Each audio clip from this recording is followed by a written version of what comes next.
Kenali dia. Kalau kita bereskan hubungan dengan Allah, kita juga akan dengan sendirinya hubungan kita dengan manusia akan beres. Selamat meraih hidup yang menakjubkan. Karena kita datang ke dunia ini untuk senang, untuk bahagia, bukan untuk menderita. Kalau kita datang pada satu tempat, kemudian orang itu merasa terganggu dengan kehadiran kita, karena ada yang salah dengan kehidupan kita. Orang yang bisa menjaga hubungan dengan Allah, maka dia pun akan terjaga hubungannya dengan manusia lain. Kalau mereka menyesali kehadiran kita, bahkan mereka mensyukuri kepergian kita, ada yang salah dengan kita. Tetapi yang luar biasa, ya, daya itu akan menjadi penyembuh bagi penyakit. Coba perhatikan ya sekarang para sahabat, kemajuan di bidang pengobatan luar biasa, bukan? Kemajuan di bidang kedokteran luar biasa. Tapi kenapa penyakit terus bertambah? Saya sudah membeberkan semuanya. Hidup yang menakjubkan.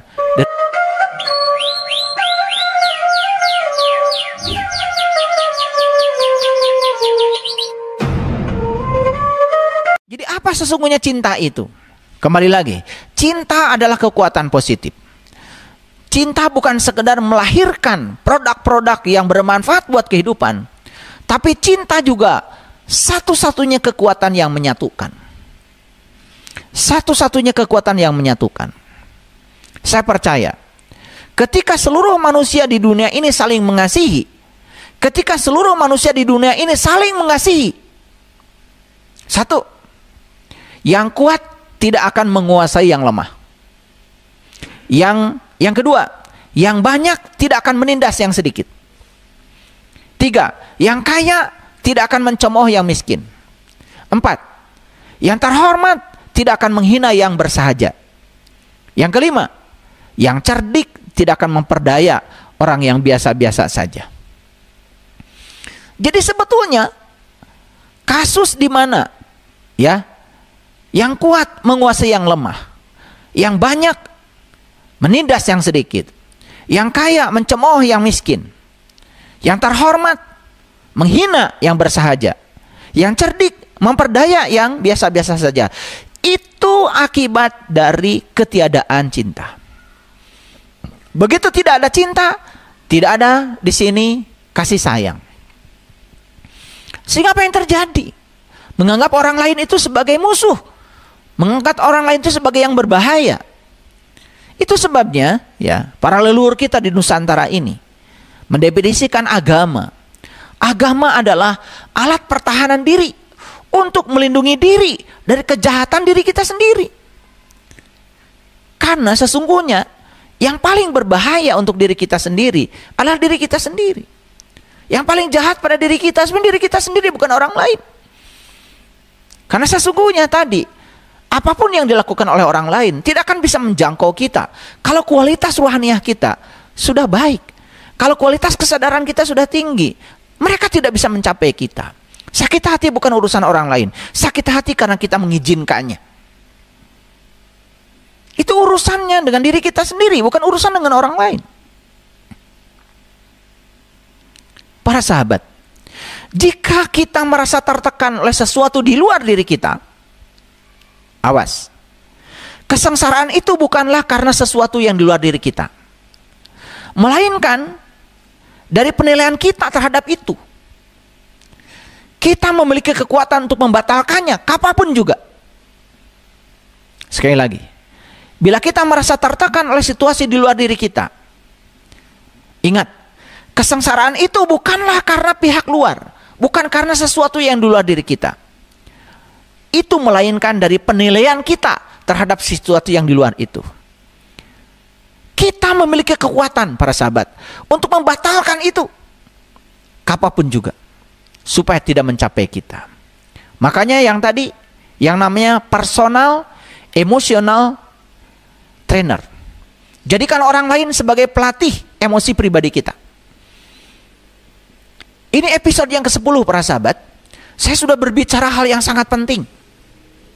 Dan kalau ini diimplementasikan dalam hidup, wah, menakjubkan kehidupan kita.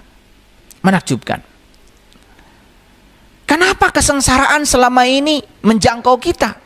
Karena dari sini pikiran yang jahat yang sudah keluar dari kata-kata yang jahat, yang keluar dari tindakan yang jahat.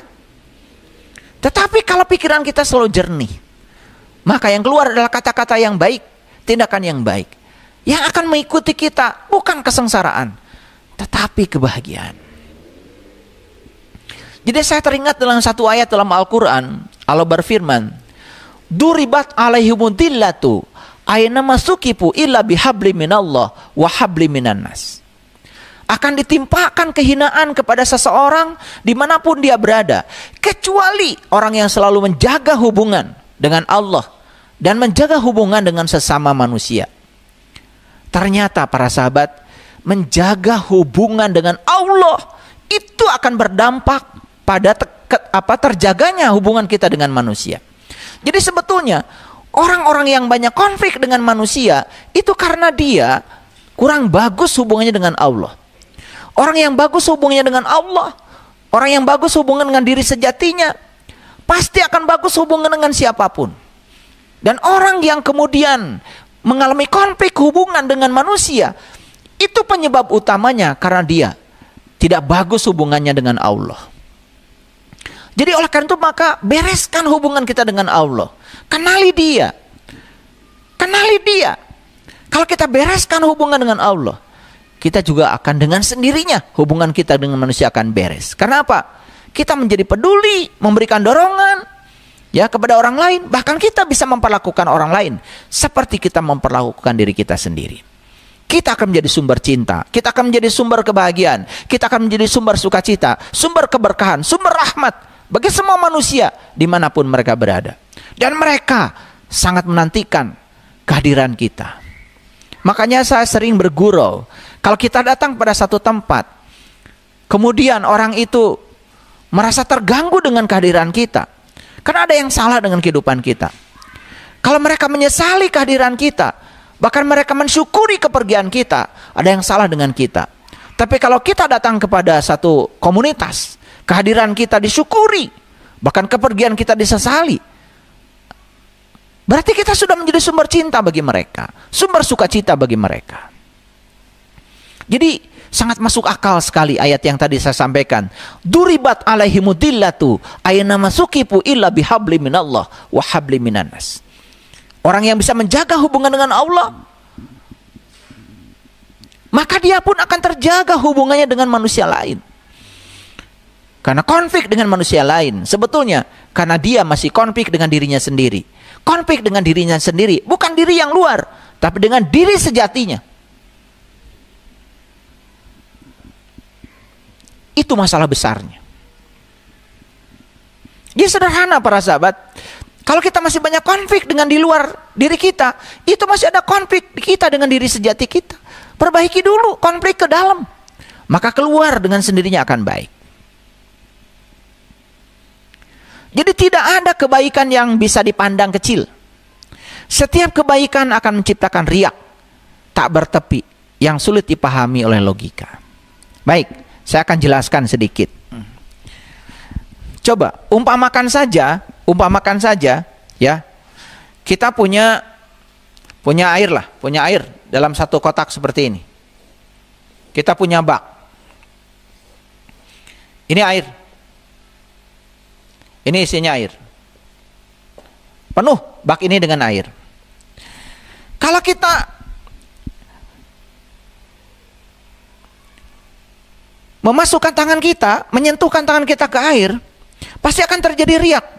Akan terjadi riak seperti ini. Sekecil apapun gangguan yang kita berikan pada air, akan terjadi riak.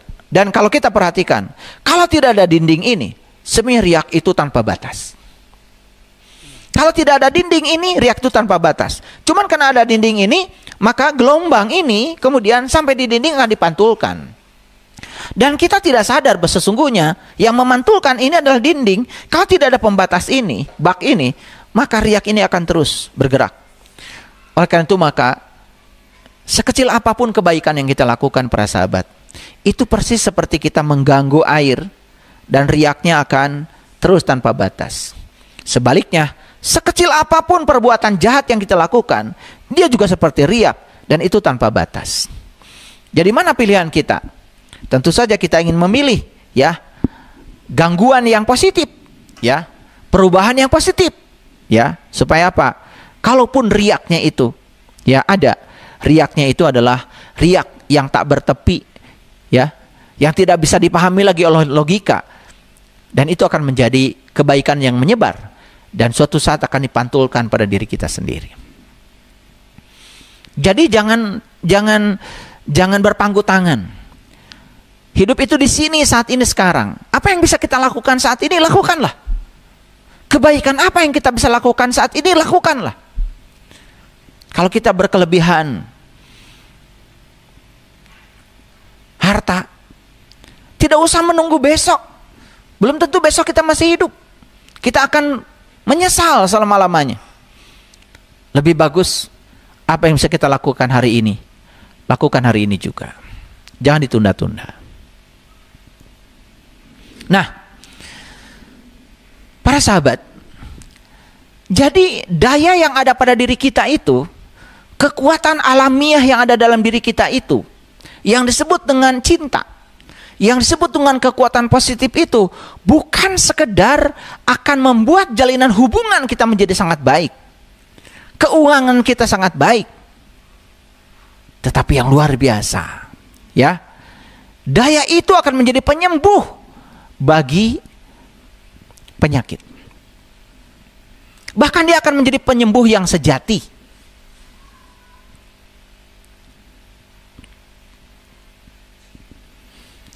Jadi keadaan sehat itu, para sahabat, bukan sekedar tidak sakit.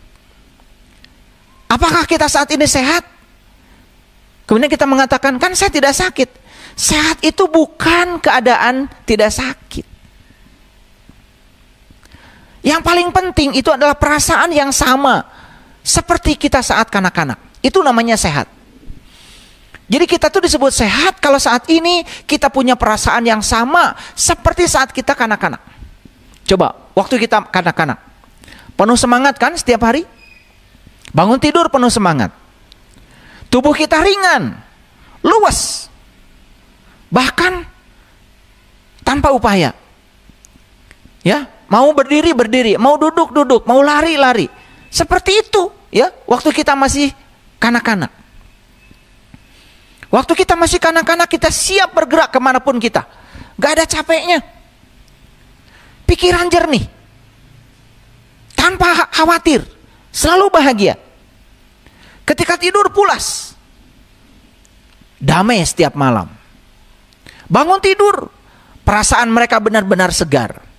Dengan tubuh yang benar-benar baru. Itu yang disebut dengan sehat. Jadi sehat itu adalah kondisi di mana kita persis seperti saat kanak-kanak. Penuh dengan semangat, ringan, luas, tanpa upaya, bergerak dengan mudah, pikiran jernih, bahagia, tanpa ada rasa khawatir, tidur pulas, damai setiap malam, bangun tidur penuh dengan semangat, bangun tidur segar, dan tubuh benar-benar baru.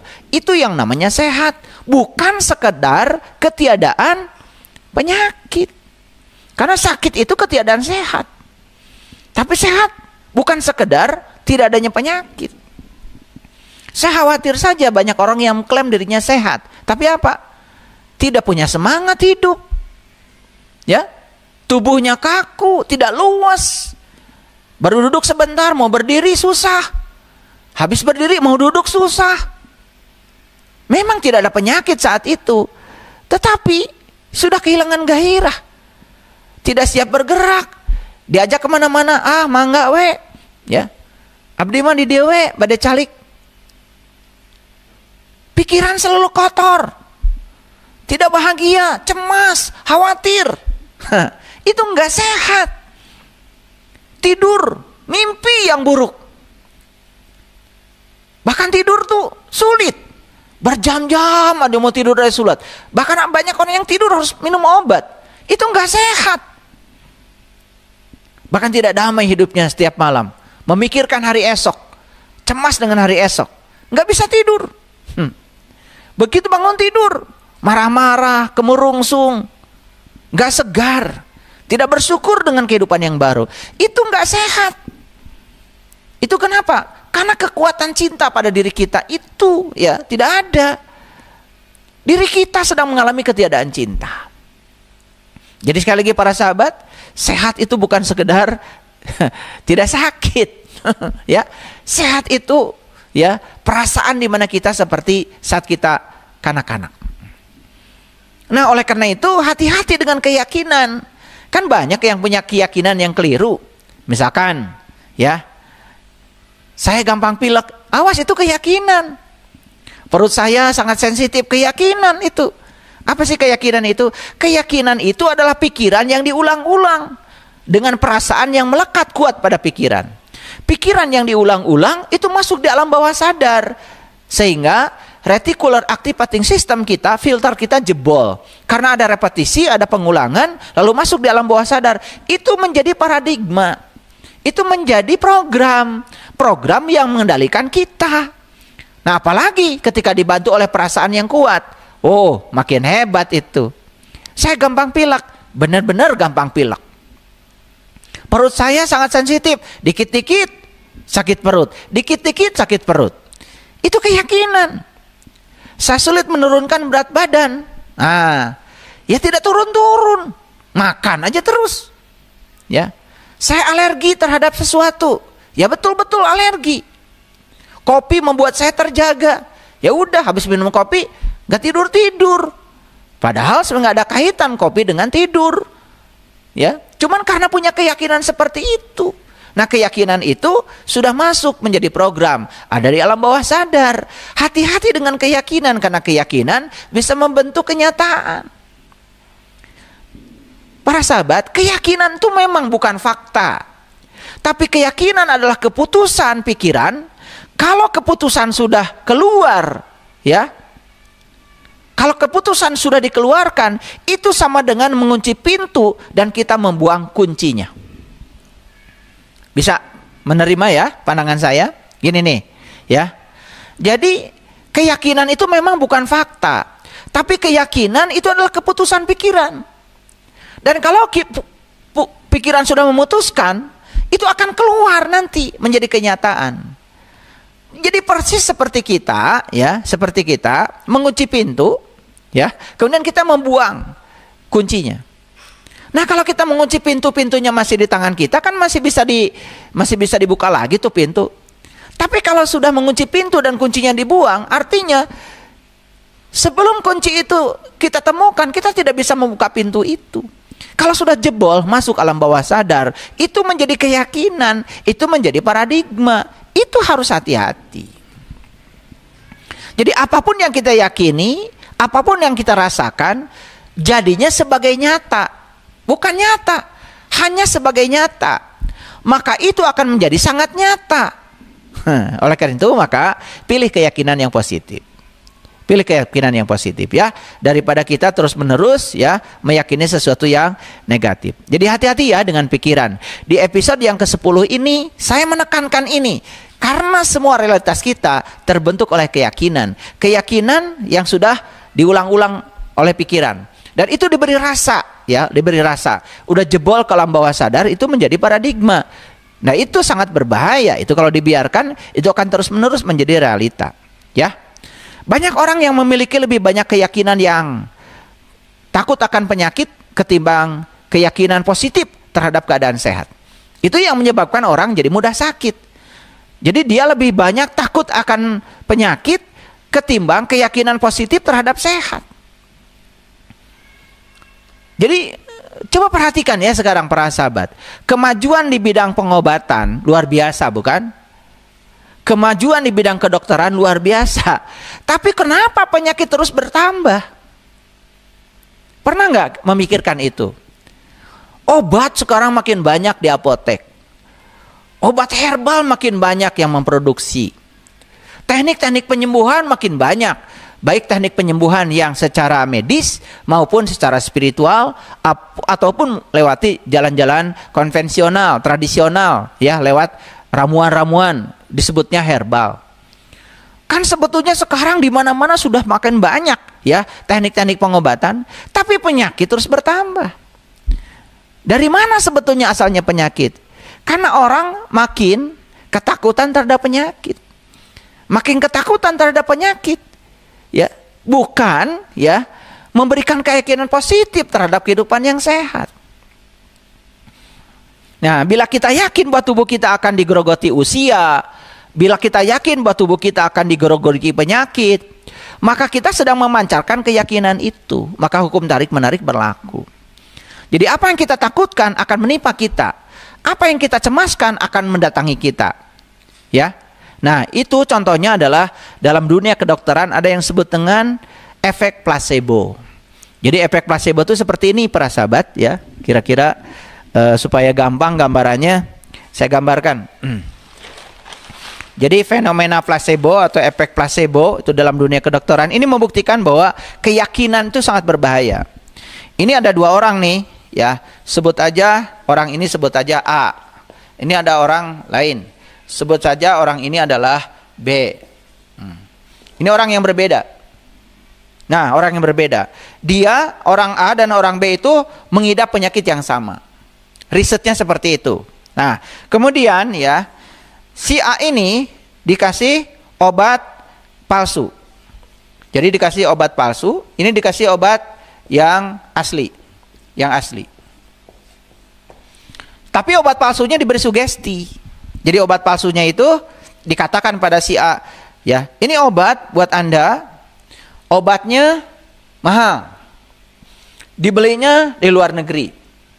Nah, warna obatnya pun dibuat sedemikian menarik, warna-warni. Padahal obat itu hanya terbuat dari tepung terigu palsu. Nah, kemudian si B ini dikasih obat juga asli, ya.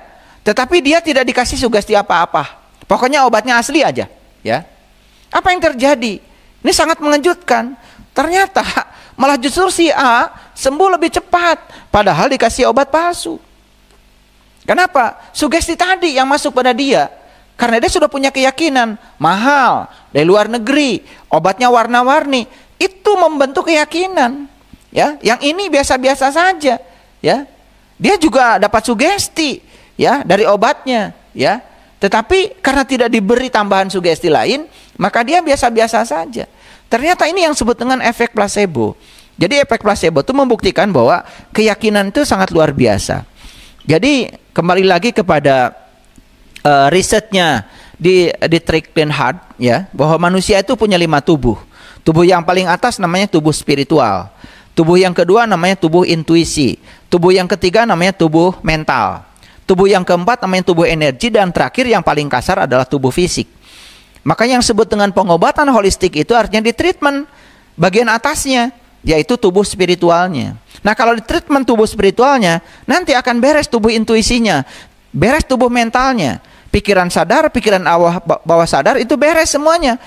Otomatis tubuh energinya menjadi bagus, aliran energi dalam tubuhnya menjadi keren. Akibatnya apa? Tubuh fisiknya menjadi sehat. Ya, itu pentingnya, ya, membangun cinta, ya, lewat pikiran. Ya. Jadi kalau pikiran ini sudah terlalu fokus kepada ketakutan akan penyakit, nah ketakutan itu justru yang akan menarik penyakit. Jadi setiap perasaan kita itu ternyata menurut riset neuroscience itu meresap ke dalam setiap sel dalam tubuh kita. Jadi perasaan itu bukan sekedar di sini, di dada, tapi meresap ke seluruh sel. Jadi apa yang kita rasakan itu ternyata meresap kepada seluruh sel. Dan itu, ya, sel itu kan sebetulnya sangat cerdas. Sel itu sangat cerdas, ya. Dan sel itu akan merespon apa yang kita berikan sebagai stimulus. Jadi penyakit itu hanyalah akibat dari keberadaan tubuh yang tidak nyaman dalam waktu yang lama karena perasaan-perasaan negatif seperti stres, kecemasan, dan ketakutan. Makanya dokter kadang-kadang setelah ngasih obat biasanya, ya, ibu banyak istirahat ya, jangan banyak pikiran. Kan suka ada tambahan resepnya itu, ya. Sebetulnya itu justru yang paling utama, ya. Jadi emosi mempengaruhi setiap sel yang ada dalam tubuh. Emosi mempengaruhi setiap sel dalam tubuh. Emosi mempengaruhi pikiran dan tubuh. Ya, emosi juga berpengaruh pada jiwa dan raga. Itu saling bertautan. Jadi harus kita sadari bahwa dalam diri kita tuh ada satu alam yang sangat luas dalam tubuh kita, Karena setiap sel dalam tubuh kita memiliki peran tersendiri. Dan sel-sel ini bekerja sama untuk satu tujuan, yaitu apa? Memberi kehidupan. Jadi sel-sel ini ya dalam diri kita ini yang jumlahnya 100 triliun, itu semua itu bekerja untuk satu tujuan, memberi kehidupan kepada kita. Nah, kenapa sel-sel itu tidak memberikan kehidupan pada kita? Karena pikiran dan perasaan kita memberikan yang buruk pada setiap sel. Dan itu dipahami oleh sel. Akibatnya apa? Jadi sel juga ya akan memberikan yang sama terhadap apa yang diungkapkan oleh pikiran dan perasaan. Jadi sekali lagi, sel dalam tubuh kita itu berbeda peran, tetapi untuk satu tujuan, yaitu memberikan kehidupan. Ya. Nah, kalau kita mau jujur ya, sebetulnya ya pembuluh darah kita ini ternyata ya, itu menurut kedokteran itu panjangnya itu 96.000 kilometer. Bayangkan ya, 96.000 kilometer dari mana ke mana ya. 96.000 kilometer. Jadi kalau dari Jakarta ke Jeddah itu kan 10.000 kilometer tuh. Makanya Boeing itu ya bisa dengan kecepatan sekitar 900 sampai 1.000 km per jam itu bisa mencapai Jeddah dari Jakarta dalam waktu 9 jam. Nah, berarti itu ya sekitar 10.000 lah. Nah, ternyata pembuluh darah kita itu kalau dibentangkan di tubuh kita itu panjangnya sama dengan Jakarta Jeddah, kira-kira seperti itu. Ya. Bayangkan ya, pembuluh darah kita sepanjang itu, ya. Nah, kalau kita tidak urus itu ya pembuluh darah kita, ya karena kita makan sembarangan, ya. Akibatnya apa? Akibatnya mulai ada plak ya, timbunan dalam pembuluh darah. Ya, terutama akibat ya menurut teori kedokteran katanya akibat salah satunya adalah terlalu banyak unsur kalsium. Makanya kemudian orang-orang sekarang kemudian mencoba untuk makan sehat ya. Makan sehat dengan mengkonsumsi avokado setiap hari, alpukat ya. Mengkonsumsi probiotik. Probiotik itu makanan-makanan yang minuman-minuman yang difermentasi ya, buah yang difermentasi. Ya, kemudian minum kefir ya, itu susu yang difermentasi. Ya, banyak ya cara ya yang bisa dilakukan untuk kembali menormalkan pembuluh darah kita yang 96.000 km itu supaya lancar ya. Oke. Jadi para sahabat ya, jadi kita punya 100 triliun sel dalam tubuh dan itu diperintah oleh siapa sel itu? Ternyata sel yang 100 triliun itu diperintah oleh pikiran, diperintah oleh perasaan, diperintah oleh keyakinan. Jadi yang memerintah sel yang 100 triliun itu 3, pikiran, perasaan, dan keyakinan. Jadi kalau pikirannya memerintahnya yang negatif terus, perasaan yang negatif terus, keyakinan yang negatif, otomatis ya, sel itu akan mengikuti perintah dari pikiran, perasaan, dan keyakinan. Jadi tubuh ini adalah alam yang sangat luas ya. Jantung itu sebagai mataharinya, sedangkan organ-organ tubuh kita ini adalah planet-planet yang mengitari matahari. Nah, emosi manusia itu dapat mengubah struktur air dalam tubuh. Nah, oleh karena itu maka ya struktur air dalam tubuh ini sangat dipengaruhi oleh emosi. Otomatis ya ketika kita minum mau memasukkan air ke dalam tubuh, coba doakan dulu air itu, sapa dulu air itu. Terima kasih air, kamu hebat, kamu luar biasa. Sehingga struktur molekul air yang akan kita minum itu, struktur kristalnya itu sudah berubah menjadi teratur. Dan semoga ya air yang dalam tubuh kita yang sudah terpengaruhi oleh emosi kita, kemarahan, kebencian, iri, dengki, itu semua bisa dinormalkan kembali dengan air doa yang kita masukkan ke dalam tubuh. Makanya sebelum minum ya dianjurkan untuk selalu berdoa, ya berterima kasih ya kepada air ya, jangan terus minum ya, biar struktur kristal air yang kita minum itu sesuai dengan risetnya Profesor Masaru Emoto ya, itu bisa menormalkan ya struktur air dalam tubuh yang diganggu oleh emosi-emosi kita. Jadi bayangkan ya, 75% tubuh kita itu adalah air, dan emosi kita kalau tidak dikendalikan itu mempengaruhi struktur molekul air. Ya kan bisa sangat berbahaya ya. Kalau struktur molekul airnya random, sangat acak dalam tubuh kita, itu kan mengganggu sistem kelistrikan dan sistem kimiawi tubuh kita. Otomatis kan menjadi sangat rentan terhadap penyakit. Ya, para sahabat ya. Jadi ternyata cinta, syukur ya, itu sudah terbukti ya, bisa meningkatkan kekebalan, bisa menaikkan produksi zat kimia yang vital dalam tubuh, bisa meningkatkan vitalitas, bisa meningkatkan kekuatan tenaga, bisa menurunkan tekanan darah tinggi, menurunkan kecemasan, rasa bersalah, kelelahan, memulihkan keteraturan glukosa dalam tubuh, menciptakan keselarasan ritme jantung. Ternyata medan magnet jantung ini 5.000 kali lebih kuat daripada medan magnet otak. Jadi jantung ini kekuatan medan magnetnya 5.000 kali lebih kuat daripada medan magnet otak. Nah bayangkan ya, emosi kan suka mempengaruhi jantung. Ya, jantung ya. Makanya orang yang marah biasanya kan deg deg deg deg deg gitu kan. Itu mempengaruhi itu ya, nafas. Makanya olah nafas menjadi sangat penting. Ya. Jadi para sahabat yang ingin belajar bagaimana supaya ritme jantungnya bagus, olah napasnya bagus, tentu saja tidak cukup mendengarkan kajian-kajian dari saya seperti ini, ya harus datang langsung untuk praktek ya. Karena saya punya tempat khusus untuk melatih para sahabat yang ingin hidupnya lebih sehat. Jadi saya punya tempat namanya Pusat Pelatihan Hidup Sehat ya. Itu kawasan yang luasnya sekitar 5 hektar sedang kita bangun. Itu adalah kawasan khusus untuk pelatihan hidup sehat.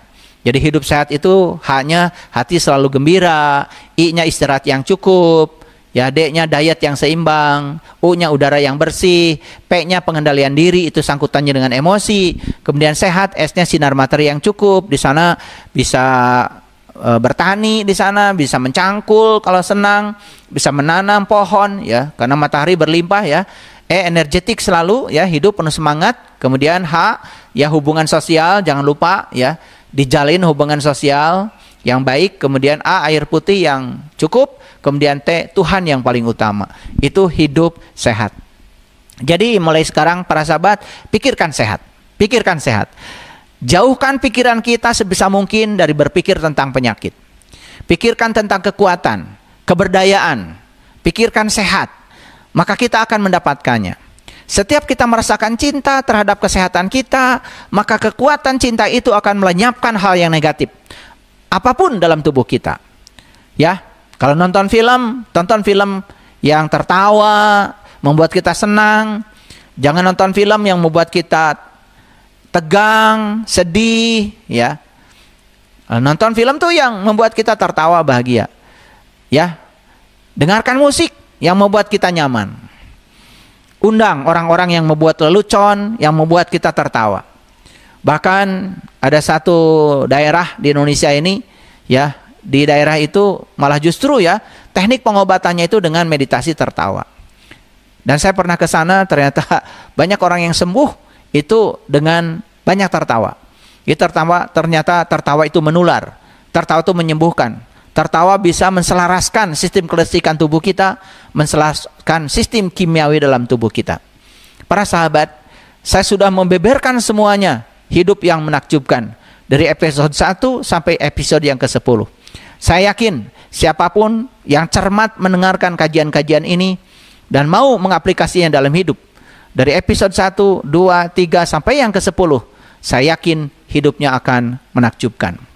Selamat mengamalkan, selamat meraih hidup yang menakjubkan. Karena kita datang ke dunia ini untuk senang, untuk bahagia, bukan untuk menderita. Terima kasih. Assalamualaikum warahmatullahi wabarakatuh.